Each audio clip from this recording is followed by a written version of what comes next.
Okay, this is the first step, and we're going to make a probably a 5-part video series here.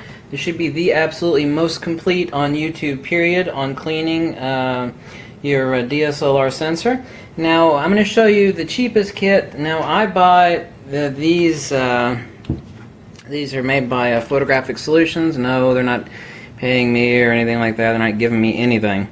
Now, this little kit, it comes with a little bottle. Now, you can actually buy this separately at about twice the size for $10, which I have, but I recommend this little kit. I mean, I don't care about the stupid bag that it comes in. I mean, I couldn't care less.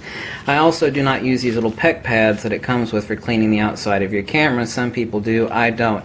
Now, they come with these little paddles that are sealed, single-use only, for cleaning your Nikon DSLR sensor. They're available in 3 sizes. Go to Photographic Solutions. You can see what size you need. This is 24mm for full frame sensor, which is what I have here, a Nikon D700.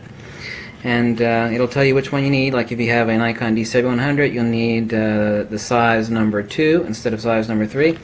But I've already got done using one. I'm kind of working in reverse in this video series. So after you use one of these, toss it and never use it again. You're going to find some neat tips and tricks, stuff you've never seen before on cleaning your sensor. But most importantly on cleaning the light box, especially the felt lining on your light box. So you're going to need all these things. One of the first things you do before actually getting to that, leave your lens on, obviously, or take your lens off and put a body cap on. What I use is an old toothbrush. It isn't useful anymore, obviously, to get the toothpaste out of it. I'll soak it in rubbing alcohol. I'll clean it over and over again on a cloth like this. Okay? And what I do is I use this, I'll raise my flash, I'll get the crud puppies out of the crud puppies out of the back of my flash, and especially important along the back of my dials. What I also use, the most helpful thing in the world, are the cheap $1 Q-tips. I'll actually soak them in rubbing alcohol. Now this is dripping wet. What I do is I roll off all the excess right there, and then I'll actually raise my flash. Typically there'll be a bunch of critters hiding underneath here. I'll get those. And before you start cleaning your sensor, you want to make sure that everything that surrounds the sensor, especially right up here, anything that can actually fall in on your sensor while you're cleaning it, has been removed. Now, I've already cleaned this one ahead of time, so you kind of get the gist on that. Okay. And there's some spots I actually missed. It always migrates to the pop-up flash and all the little crannies, nooks and crannies in there. This is the great thing that your toothbrush is really useful for. So either leave the lens on or a body cap on. Do not want your light box exposed while you're doing any of this.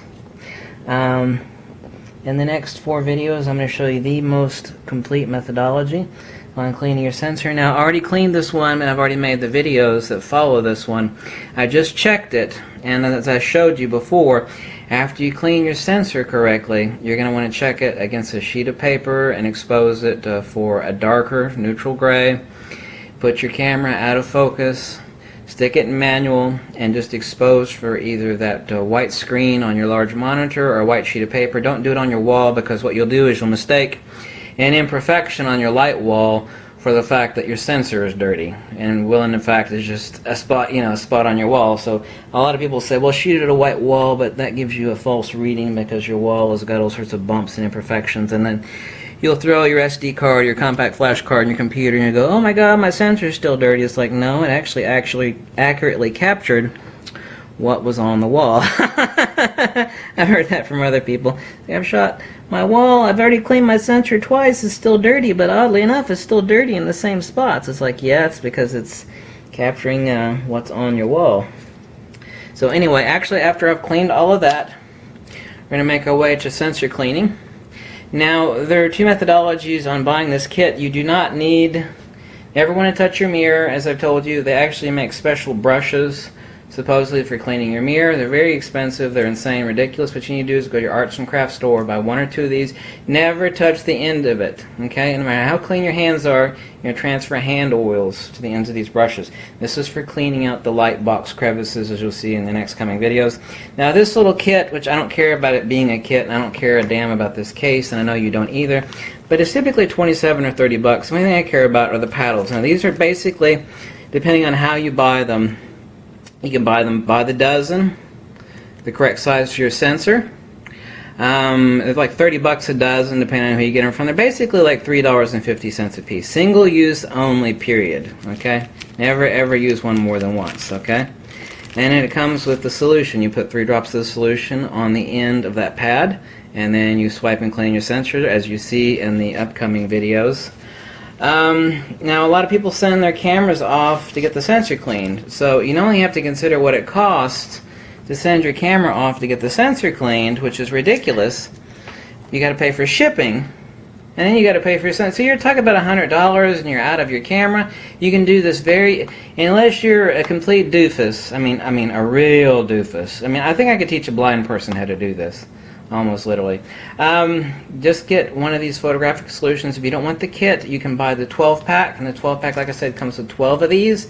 So you can be cleaning your sensor from now till doomsday, or if you have multiple cameras, you'll be cleaning multiple cameras until now till doomsday. So $30 will cover God knows how many years worth of sensor cleanings. Single use only. Now the little bottle, you can buy them on eBay. You can buy the one that's twice this size. It doesn't come with a kit, and it's 10 bucks. The $10 bottle will last you a lifetime. You're only using 2 or 3 drops of this stuff on the end of your paddle when you're cleaning your sensor. So obviously this is basically going to last you forever. So you've got thousands of dollars worth of sensor cleanings if you only spend 50 bucks. And what do I say by 50 bucks? Well, 40 bucks, let's say. $30 for a 12-pack of these, and $10 for a bottle of the methanol solution, which is used for cleaning your sensor. Now, you can get them on eBay, or you can buy them through B&H Photo or Autorama. It doesn't matter where you get them. You can't buy them directly from the company, but this is it. Make sure you buy the right size. Size number 2 for APS-C crop sensor, like D7100, D7200. This is for a full-frame sensor. Size 3, if you don't know which yours is, you can go to Photographic Solutions, and you can click on the link that says sensor size. You can choose the appropriate cleaning paddle. This one is just 24 millimeters wide for full frame. Very simple. Watch the next 4 videos, and I will show you some stuff you will not see anywhere on YouTube, especially the trick on cleaning the felt on the inside of your light box. But since I'm doing these videos in reverse, I already checked my camera, and this was a dirty little sucker. I got this D700 off a TV station. It wasn't bad, but it was pretty darn dirty. And I just cleaned it. It came from a TV station. Their photographer was using this. And they've actually still got the TV station written in on the inside of the camera over here, on the little sticker on the inside of the compact flash card slot. But it wasn't too bad, but I decided I needed to clean it, and I just checked it on my monitor by bringing up a gray screen. By creating a gray screen by bringing up a white image. And as I tell you in another video that I've already made, since I'm making these in reverse, what you want to do is throw your camera into manual after you've cleaned your sensor, manual focus, stick it in manual mode, adjust your aperture and your shutter speed until you get basically this level of gray output on your sensor. Pop in your SD card slot, check, verify that it's clean, and I did on this one, and it's just spotless. It's as slick as a whistle, so I did my job perfectly, as I should. So check out all the tools you need. You need magnifying glass, toothbrush. You'll need your either the kit or a 12-pack of the swabs, which is the best bargain, which will last you a lifetime, and a little $10 bottle of the solution for cleaning your sensor. A magnifying glass, and I said the little brush, some Q-tips. You aren't going to use the Q-tips for cleaning your sensor. Obviously, it's for something else, as you'll see. You'll need a blower. And check out the remaining videos. You'll need a light, but what I'm wearing is a headlamp. Okay? And before you get into your light box, clean your hands really well, okay? Just like you're scrubbing for surgery, right? Don't want anything falling in there. Make it clean. And check out the next few videos, and thanks for watching.